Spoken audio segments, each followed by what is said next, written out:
अऊज़ु बिल्लाहि मिनश्शैतानिर्रजीम बिस्मिल्लाहिर्रहमानिर्रहीम अल्लाहुम्मा सल्ली अला मुहम्मदिन व अला आलि मुहम्मद कमा सल्लैता अला इब्राहीम व अला आलि इब्राहीम इन्नका हमीदुम मजीद अल्लाहुम्मा बारिक अला मुहम्मदिन व अला आलि मुहम्मद कमा बारकता अला इब्राहीम व अला आलि इब्राहीम इन्नका हमीदुम मजीद रब्बि शरह ली सदरी व यस्सिर ली अमरी वहलुल उक़दतम मिन लिसानी यफ़क़हू क़ौली रब्बना ज़िदना इल्मा या मुक़ल्लिबुल क़ुलूब सब्बित क़ल्बी अला दीनिक आमीन।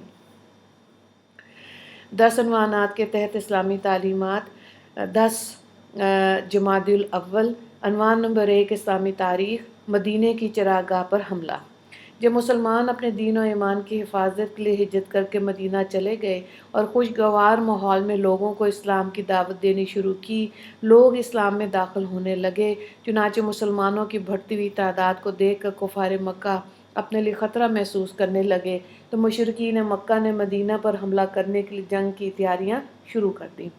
इधर मुसलमान मदीना में अमन और सुकून से रहना चाहते थे, लेकिन मुशरिकीन मक्का जंग करने के लिए अहले मदीना से छेड़खानी करते रहते थे। चुनांचे कुरैशी सरदार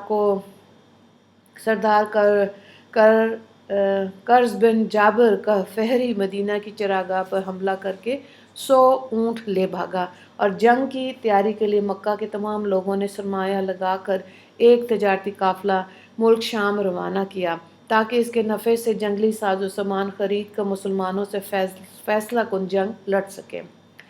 बिलाखिर हजूर सल्लल्लाहु अलैहि वसल्लम ने मुशरिकीन मक्का के जुल्म सितम को रोकने के लिए सहाबा कराम रज़ी अल्लाह ताला अन्हुम को इनके मुकाबले की इजाज़त दे दी।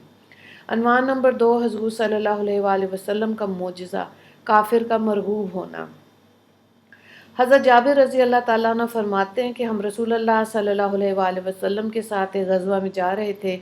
रास्ते में एक जगह पड़ाव डाला तो लोग इधर उधर 2-2 3-3 की जमात बनाकर दरख्तों के नीचे आराम करने लगे। रसूलुल्लाह सल्लल्लाहु अलैहि वसल्लम भी एक दरख्त के नीचे आराम फरमाने के लिए तशरीफ़ ले गए और अपनी तलवार इस दरख्त पर लटका कर सो गए। रसूलुल्लाह सल्लल्लाहु अलैहि वसल्लम फरमाते कि मैं सोया हुआ था कि एक आदमी आया और इसने मेरी तलवार ले ली।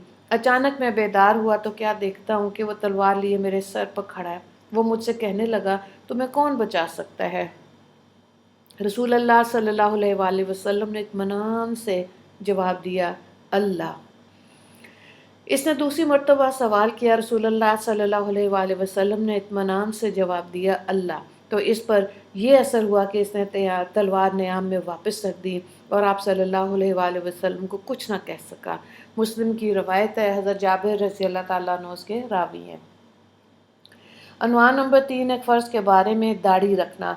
रसूलुल्लाह सल्लल्लाहु अलैहि वसल्लम ने फरमाया, मूँछों को कतरवाओ और दाढ़ी को बढ़ाओ। बुखारी की रवायत है, हज़रत इब्ने उमर रज़ी अल्लाह ताला अन्हु उसके रावी हैं। मफ़हूम ये है कि दाढ़ी रखना शरीयत इस्लाम में वाजिब और इस्लामी शार में से है, इसलिए तमाम मुसलमानों के लिए इस पर अमल करना इंतहाई ज़रूरी है। अनवान नंबर 4 एक सुन्नत के बारे में मग़फ़िरत की दुआ। अपने परवरदिगार से इस तरह मग़फ़िरत तलब करनी चाहिए, रब्बी इन्नी ज़लमतु नफ़्सी फ़ग़फ़िर ली। तर्जुमा, ऐ मेरे परवरदिगार, मैंने अपने ऊपर बड़ा जुल्म कर रखा है, लिहाजा मेरी मग़फ़िरत फरमा दीजिए। सूरह कसस आयत नंबर 16। अनवान नंबर 5 एक अहम अमल की फ़जीलत, अच्छे और बुरे अखलाक की मिसाल। रसूलुल्लाह सल्लल्लाहु अलैहि वसल्लम ने फरमाया, अच्छे अखलाक बुराइयों को इस तरह ख़त्म कर देते हैं जिस तरह पानी बर्फ़ को पिघला देता है, और बुरे अखलाक अच्छे कामों को इस तरह ख़त्म कर देते हैं जिस तरह सिरका शहद को ख़राब कर देता है। तिबरानी की रवायत है, हज़रत इब्ने अब्बास रज़ी अल्लाह ताला अन्हु उसके रावी हैं। अनवान नंबर 6 गुनाह के बारे में गैर अल्लाह को माबूद बनाना। कुरान में अल्लाह ताला फरमाता है, इन लोगों ने खुदा ताला को छोड़कर और माबूद बना लिए, इस उम्मीद पर कि इनकी मदद कर दी जाएगी। वो इनके लिए कुछ मदद कर ही नहीं सकते, बल्कि वे इन लोगों के हक़ में फ़रीक मुखालिफ बनकर हाज़िर किए जाएंगे। सूरह यासीन आयत नंबर 74 से 75 तक।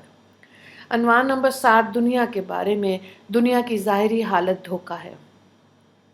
قرآن میں اللہ تعالیٰ فرماتا ہے یہ لوگ صرف دنیاوی زندگی کی ظاہری حالت کو جانتے ہیں اور یہ آخرت سے بالکل غافل ہیں، یعنی انسان صرف دنیا کی چیزوں کو جانتے ہیں اور اسی کو حاصل کرنے کی فکر میں لگے رہتے ہیں، انہیں پتہ ہی نہیں کہ اس کے بعد دوسری آنے والی زندگی ہے اور وہ ہمیشہ کی زندگی ہے، لہٰذا دنیا میں لگنے کی بجائے آخرت کی تیاری میں مشغول رہنا چاہیے۔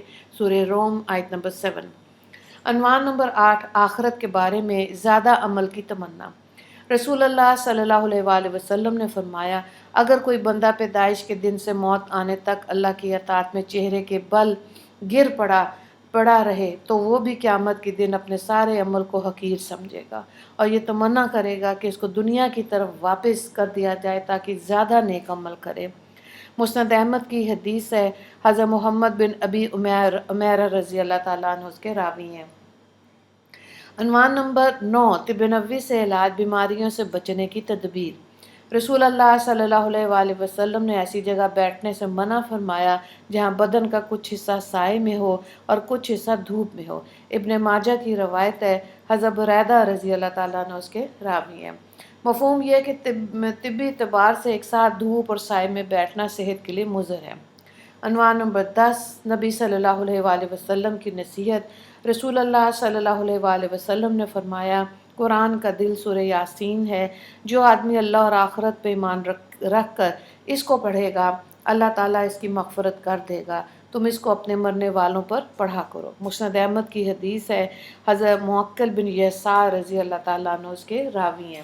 وآخر دعوانا ان الحمد للہ رب العالمین، اللہم اغفر للمسلمین والمسلمات والمؤمنین والمؤمنات۔ السلام علیکم ورحمۃ اللہ وبرکاتہ۔